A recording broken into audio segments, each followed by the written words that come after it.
Hapon pa natin yan na binalangkas at sinabi ko nga ho, ito'y labag sa ating saligang batas at sobra-sobra sa kapangyarihan ng Kongreso na gumawa di umano na isang pagdinig at ang layunin niya hindi naman malinaw ano ba yung ipapasa nilang batas at kung sila'y nagnanais magpasa ng batas hindi rin pwede sapagkat malinaw nga sa ating saligang batas hindi ka pwede magpasa ng isang batas na maglilimita, magbabawas, sisikil at kikitil sa malayang pagpapahayag at malayang pagbabalita ng walang kinikilingan at walang kinakatakutan. Kaya, kinakailangan ho nilang pagtakpan itong napakalaking anomalya at bulilyaso na pinasok ng administrasyon ni Bongbong Marcos. Nahuli natin sila, yung bakanteng Bicameral Conference Committee report.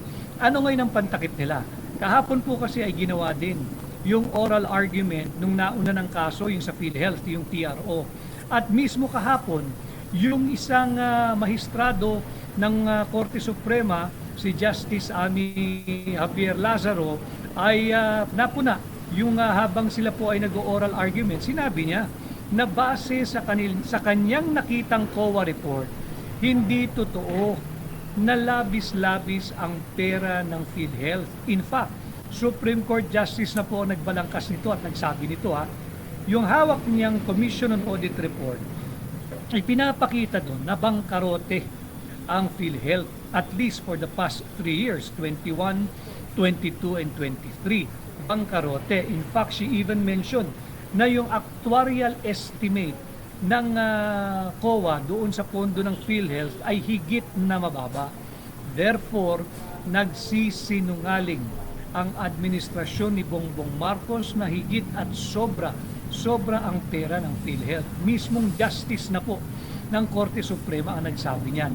Ano ngayon ang implikasyon ng oral argument kahapon? Na kung saan sinabi doon na hindi totoong sobra-sobra ang pera ng PhilHealth.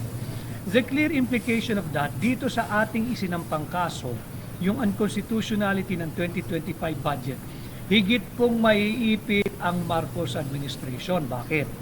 Kung nakita na ng mga justices na based on actuarial estimate, talagang konting pera na lang ang natitira sa PhilHealth, binigyan pa nila ng zero budget for this year.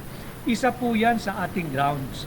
Why we would want to have this 2025 immoral, illegal, invalid, and criminal budget be declared unconstitutional. Kasi nga ho, walang karapatan ang Pangulo ng Pilipinas at ang Kongreso na bigyan ng zero budget or zero appropriation ang PhilHealth. Dahil meron po silang automatic shares sa kita ng PCSO, sa kita ng PAGCOR, at higit sa lahat, 80% po of money collected on taxes levied on for special purpose na tinatawag nating special fund ay maaari mo lamang gamitin para sa purpose kung saan siya kinolekta. Kaya hindi pa pwedeng bigyan ng zero budget ang PhilHealth. Kaya nga ho, kinakailangan nilang pagtakpan itong napakalaking anomalya at bulilyaso ni Bongbong Marcos. Paano? Impeach mo si Vice President Inday Sara. Dito tayo ngayon, mag-uusap mga kababayan. Huwag po tayong pumayag. Mantakin ninyo, ninanakaw na ang pera nating mga Pilipino. Pati ba naman ang posisyon ng pangalawang Pangulo ay nanakawin nyo sa 32 milyong Pilipinong bumoto tumangkilik legally, lawfully, and constitutionally kay Vice President Inday Sara Duterte? Nasaan na ang dangal sa public service? Nasaan na ang dangal ng ating mga mambabatas? Binabandera, nakita ko kanina, binabandera nung Secretary General ng House of Representatives. Napakarami na raw kongresista pumirma. 150, 200, kahit 300 pa yan. 300 na mga elitistang mambabatas. Ilagay mo na, 300 elitistang mambabatas ang pumirma para i-impeach si Vice President Inday Sara Duterte. Marami ba sila? Kakaunti po yan sapagkat Inday Sara Duterte. Mantakin ninyo, binotokas dahil lamang sunuduran sila, gustuhan ng Malacanang at huwag ho tayong pumayag dahil masyado ng pambubudol itong ginagawa. Vloggers, nasabi nila for brain. What is fake news? Hindi ba fake news din yung sinabi ng Malacanang simula pa si Pulong Duterte dahil wala iyan ang fake news. Wala kami sinabing may blanco ang GAA.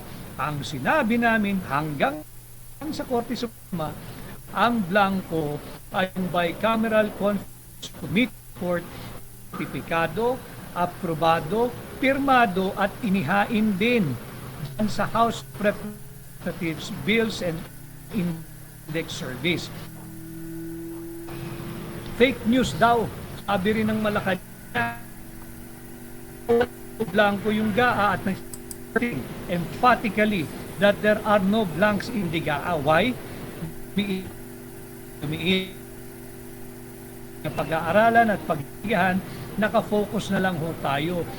Si Stella Kimbo, na ministerial duty raw ng Technical Working Group, hindi ho. Antayin po ninyo at ipahahag na po namin yung aming pakiusap at request, requesting a copy ng composition kung sino yung bumubuo ng Technical Working Group ng Senado at ng House of Representatives. We are not going to stop in our pursuit for transparency. Lose our focus and we will not allow ourselves to be distracted by what Malacanang and the House of Representatives are deliberately doing. Ano po yan? Ilihis yung balita sa totoong maanumalyang 2025 budget. Dahil itong impeachment kay Vice President Inday Sara Duterte, uulitin ko mga kababayan, kahit lagay mo ng 3 silang batas na nakawin judges, mauunawaan ba nila yung appreciation ng evidence? Maiintindihan ba nila yung proper application of the rules of court? Kaya mahalaga, we should understand what is at stake for our country this coming midterm election. Kaya pasensya na ho kayo, nasa tabing kalsada ako, huminto po ako dahil nga mahalaga itong usaping ito. Kay Melvor M. Bercede, sino ba papalit kay VP pag naalis siya sa pwesto, attorney? Ganito na nga po katalamak at hayop ang pambubudol ng mga tao rito. Pag si Vice President po ay na-impeach at natanggal nila sa pwesto, sino sa tingin ninyo ang hahalili sa kanya?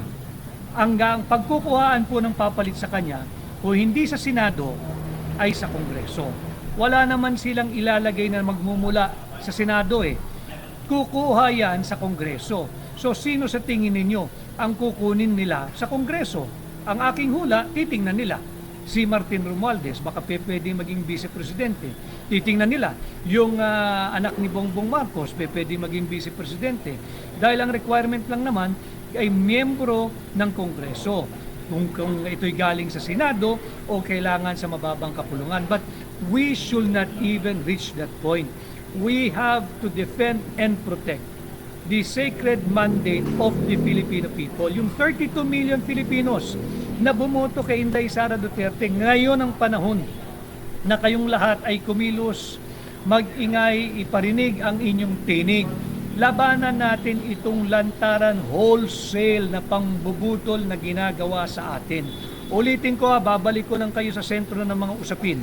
Ito'y ginagawa pantakip dito sa napakalaking bulilyaso at anomalya ng administrasyon ni Bongbong Marcos. Itong illegal, immoral, invalid, unconstitutional, and criminal 2025 budget. Si Karine, hindi lang si VP Sara kinalaban nila, kundi pati ang INC.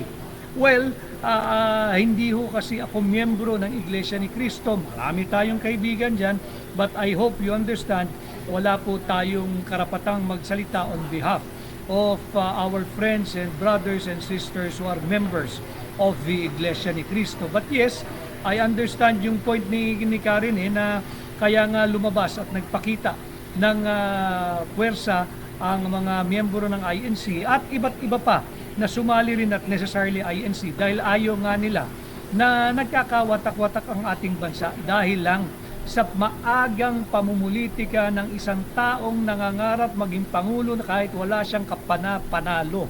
Yan ang tunay na dahilan dyan.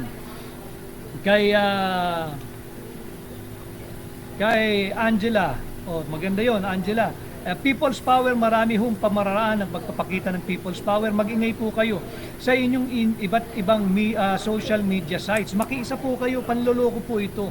At ang tunay na issue na nais nilang makalimutan ng tao ay yung buy scam report. Buy scam report. Stella Kimbo, buy scam report. Hindi